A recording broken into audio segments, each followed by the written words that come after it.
салом бародарони азиз. баъзе вақт аз барои аллоҳ бояд мо аз баҳри шахсони наздик бигзарем.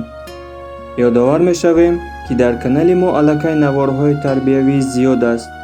хоҳишмандем ба канали мо обуна шуда онҳоро низ бубинед. писаре буд дӯстдоштае дошт. онҳо пинҳонӣ аз ҳама бо телефон гап мезаданд. баъд аз чанд муддате онҳо бо ҳамдигар вохӯрданд.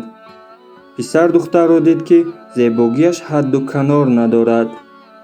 аз ин пас дигар чеҳраи духтар аз пеши рӯи ӯ дур намешуд. рӯз то рӯз онҳо якдигарро зиёдтар дӯст медоштанд. духтар дар ҳар вохӯрӣ намегузошт ки писар ба ӯ наздик шавад. писар бетоқат шудан гирифт ва барои ҳаром нашудани робита ба хонаи духтар хостгорҳоро фиристод.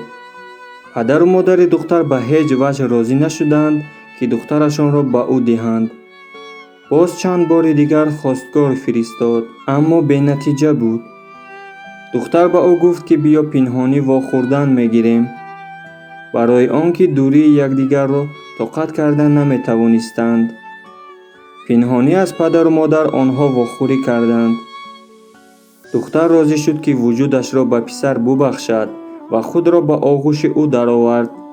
аммо писар ки худотарс буд, нахост ба духтар расад. дар вохӯрии дуввум низ духтар илтимос кард ки писар ӯро ба оғӯш бигирад. аммо писар худро дошт ва ба духтар гуфт ки биё ба хотири худо аз ҳам ҷудо шавем. духтар низ розӣ шуд. писар дар рӯи ҷойнамоз истод ва ба хотири худо аз дӯстдоштааш даст кашид. ҳар боре ки духтар ба хотираш меомад ва ғамгин мешуд, истиғфор мегуфт ва қуръон тиловат мекард.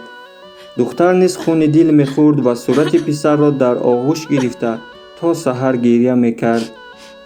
писар гумон кард ки аз байн чанд вақт мегузарад ва оташи ишқаш хомӯш мешавад. аммо рӯз то рӯз ғами дурӣ дар дилаш зиёдтар мешуд. ӯ ҳар вақт дуо мекард ки худоё ту бузург ҳастӣ, маро ба духтари дӯстдоштаам бирасон. ман ба хотири ту аз ӯ даст кашидам.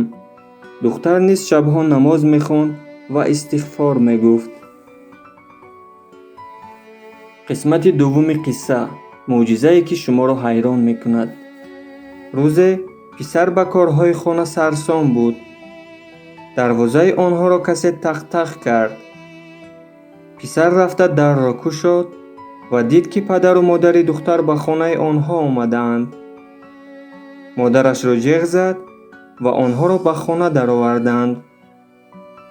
модари духтар гирья мекард ва падари духтар дар чашмонаш ашк ҳалқа зада буд. писар бо модараш ба онҳо нигоҳ карда ҳайрон шуда буданд. пас аз чанд муддате модари духтар ба худ омада гуфт: вақте шумо хостгорӣ рафта будед, духтари мо бемории саратон буд ва худаш намедонист. духтурҳо ба мо 1 ҳафтаи дигар вақт доданд ки бо духтар хайру хуш кунем, чунки аллакай охири умраш аст ва охирин нафасҳояшро мекашад. мо низ ба сари болини ӯ омадем ва духтар хоҳиш кард ки писари шуморо барои хайру хуш барем. писар баъди шунидани ин хабар дар байни хона фарёд кашида номи духтарро гирифт ва гирьяаш омад. падари духтар ӯро дошта хоҳиш кард ки давомашро гӯш кунад. модари духтар давом дод. мо низ розӣ шудем ва ба духтарамон гуфтем ки агар саломатият хуб шавад, мо худамон ба хостгории писар меравем. духтарам аз ин сухани мо хандида хеле хурсанд шуд. баъд аз ин духтурҳо ману падарашро аз ҳуҷраи духтарамон берун карданд.